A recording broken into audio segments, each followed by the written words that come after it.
Hello students, welcome to NAP BSc maths lecture.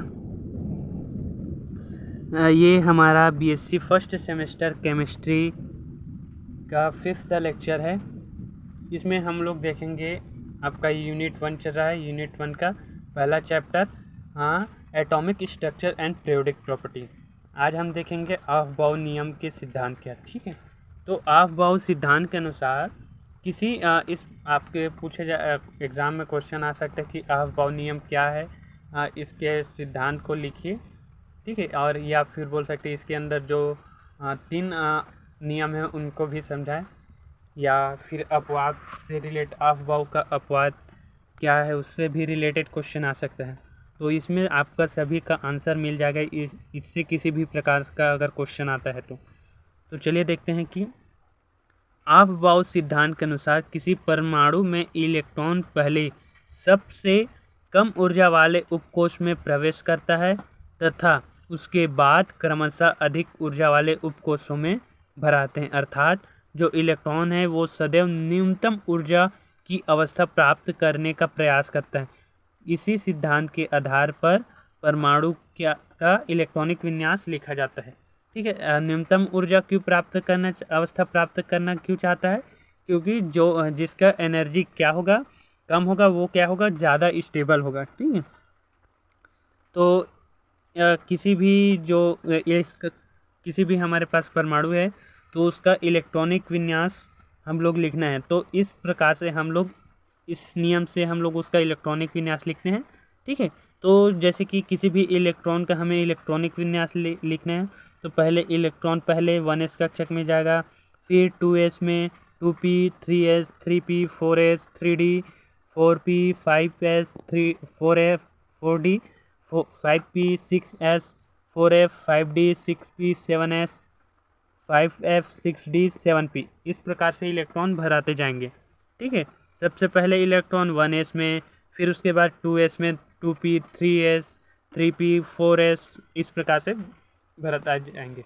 आप इसका practice करके देखना, बुक में बहुत सारे क्वेश्चन मिल जाएंगे। अगर नहीं मिलते तो क्लास 11th का बुक उठाना, उनमें से देखना, प्रैक्टिस करना। और मैक्सिमम एग्ज़ाम में भी आप लोगों के 1 मार्क्स के क्वेश्चन में या जो आपके 5 मार्क्स के क्वेश्चन है उसमें भी आपको पूछ सकते हैं कि कोई भी आप लोगों का जो एलिमेंट एटम दे देगा।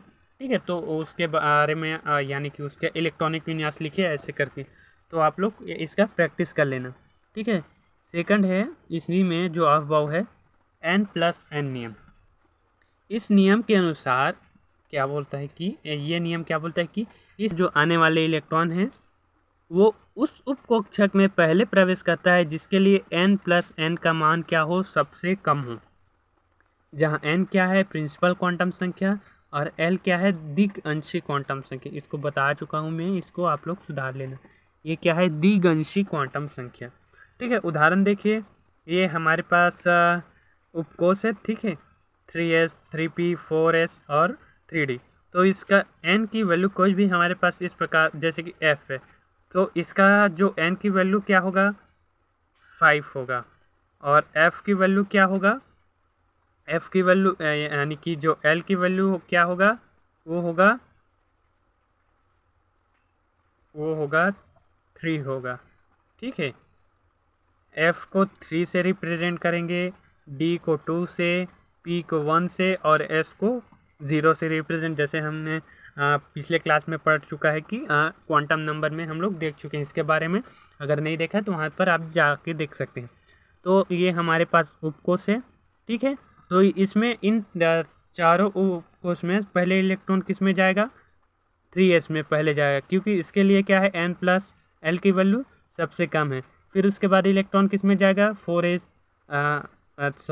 3p और 4s में।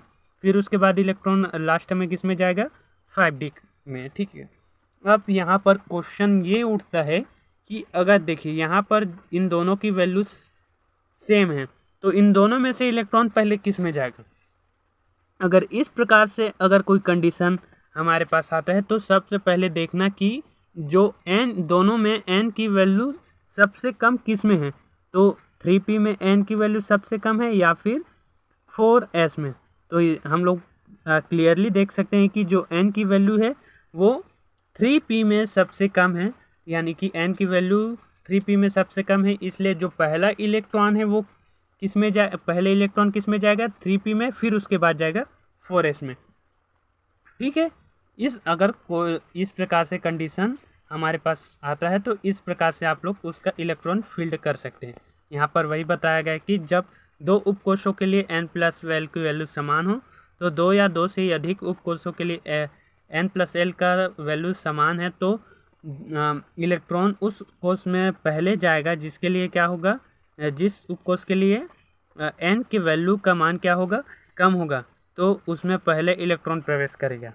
यहाँ पर उदाहरण मैंने बता चुका है। ठीक है, तो ये रहा आपका अफबाउ का नियम। अब देखते हैं हम लोग, इसको आप लोग नहीं लिखना, मैं आपके समझाने के लिए इसको ऐसे ही लिख दिया हूँ। ठीक है, अब देखते हैं अफबाउ नियम के अपवाद। इससे भी आपसे रिलेटेड क्वेश्चन पूछा जा सकता है कि जैसे कि हम लोग कुछ तत्वों का इलेक्ट्रॉनिक विन्यास, सभी तत्वों का अफबाउ के नियम से इलेक्ट्रॉनिक विन्यास करते हैं। ठीक है, तो जैसे कि कुछ तत्वों में इलेक्ट्रॉन के भरने का क्रम क्या होता है, अफबाउ के नियम के अनुसार नहीं होता। ये क्या है, एक एक्सेप्शन है, आप लोग पढ़ेंगे इसे। तो कुछ तत्वों में जो इलेक्ट्रॉन का भरने का क्रम अफबाउ के नियम के अनुसार नहीं होता, इस कारण जो अर्धपूर्ण तथा पूर्ण डी उपकोष क्या होता है, अधिक स्थायी होता है। जैसे कि देखते हैं कि जो हमारे पास क्रोमियम है, अगर हम उसका अफबाउ के नियम से इलेक्ट्रॉनिक विन्यास करते हैं तो इस प्रकार से उसका इलेक्ट्रॉनिक विन्यास होगा। ठीक है, होना चाहिए। लेकिन वास्तविक इलेक्ट्रॉनिक विन्यास को क्या होता है कि जिसमें दो इलेक्ट्रॉन ना होकर 4s में केवल एक ही इलेक्ट्रॉन होता है और उसमें का एक इलेक्ट्रॉन किस में चला जाता है, 3d उपकक्षक में। इसका कारण क्या है, तो इसका कारण है कि जो हाफ फील्ड जो डी उपकक्षक है वो हाफ फील्ड और फुल फील्ड जो हमारे पास डी कक्षक है वो क्या होगा, अधिक स्थायी होता है।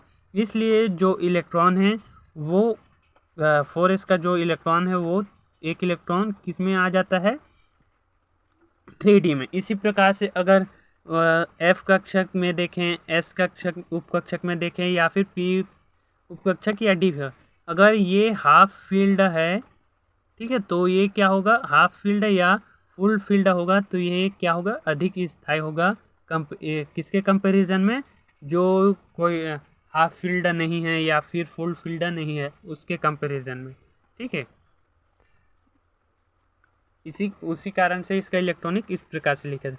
उसी प्रकार हम लोग देखते हैं कॉपर का अफबाउ के जो थ्योरी है उसके हिसाब से इलेक्ट्रॉनिक विन्यास इस प्रकार से होना चाहिए, लेकिन जो उसका रियल इलेक्ट्रॉनिक कॉन्फ़िगरेशन है वो इस प्रकार से होता है। इसमें भी जो 4s का एक इलेक्ट्रॉन है वो 3d में आ जाता है, जिस कारण जो 3d है वो क्या हो जाता है, फुल फील्ड हो जाता है, और फुल फील्ड हो जाने के कारण वो क्या होगा, अधिक स्टेबल होगा। इसी प्रकार आपसे एग्जाम में पूछा जा सकता है, जो सिल्वर है, गोल्ड है, प्लेटिनियम है आदि तत्वों के भी इसी प्रकार से आप लोग जो इलेक्ट्रॉनिक कॉन्फ़िगरेशन है उसको समझा सकते हैं, और उसके क्या एक्सेप्शन है उसको भी आप लोग इससे समझा सकते हैं।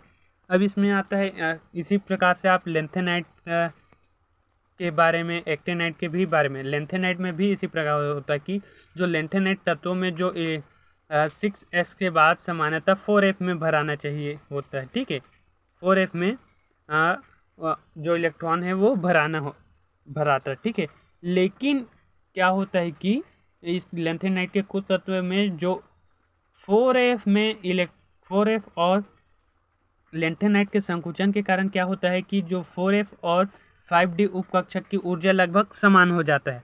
समान हो जाने के कारण जो पहला इलेक्ट्रॉन है, केवल एक इलेक्ट्रॉन किस में चला, पहला इलेक्ट्रॉन 5d कक्षक में प्रवेश कर जाता है, फिर 4f कक्षक में भराना प्रारंभ होता है। ठीक है, यानी कि अगर इलेक्ट्रॉन भराना है तो सबसे पहले मैं इलेक्ट्रॉन 5d कक्षक में एक इलेक्ट्रॉन भरूंगा, फिर उसके बाद जितने भी इलेक्ट्रॉन है उसको मैं किस में फील्ड करूंगा, 4f उपकक्षक में। ठीक है, कारण आपको पता है कि 5d दोनों की ऊर्जा क्या होती है, लगभग समान होती है, यानी कि उनकी ऊर्जा में बहुत उसी प्रकार एक्टिनाइट तत्व में जो मैं 5f और 6d उपकक्षक की ऊर्जा समान होता है, इसलिए कुछ तत्वों में पहले इलेक्ट्रॉन किस में जाता है, 6d उपकक्षक में प्रवेश करता है, फिर उसके बाद किस में जाता है,